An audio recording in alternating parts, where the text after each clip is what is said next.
great honor and very much a humble spirit that I talk about the 2018 Gullah Geechee Festival here in Seattle.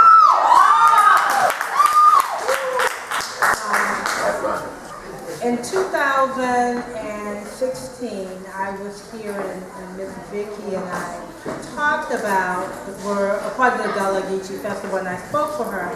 And we talked about our heritage and, you know, not thinking what 2017 would bring. I told her that when I retired from Seattle Police Department, that I would be making a journey of my family back to South Carolina, to St. Helena Island. And so we had that conversation, and that happened last year in August. And we talked about that I would be willing to help her in any way that I can for the Gullah Geechee Festival, being Geechee myself out of Louisiana.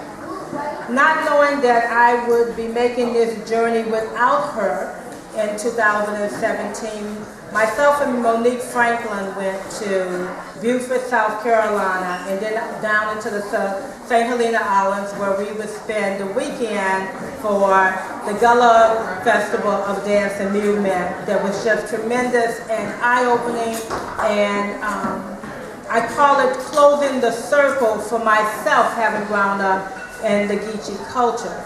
I stand with this shirt today that talks about what African American history is, a legacy of strength. And I think to myself that really, I could say that Miss Vickie meets this whole criteria, a legacy of strength and a future of hope, with the very things that she did and how she really was very much a supporter of enriching blackness and having a hub of blackness here in Seattle.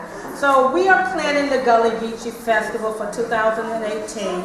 We kind of rolled out a little bit in December of 17. We brought in Gullah Geechee artist Sonia Griffin Evans to come in and really talk about a show called The Freedom. The actual festival will really roll out in June 2018 with events such as drumming classes, spoon playing, body playing classes for youth. We have a website that is the Gullah Geechee, Seattle Gullah Geechee Festival, that we will be updating with events that will come up. In June, as of now, we plan to have an art exhibit. We're still looking for finalizing where that home will be, with the history of Gullah Geechee, which is very much the history of all African Americans.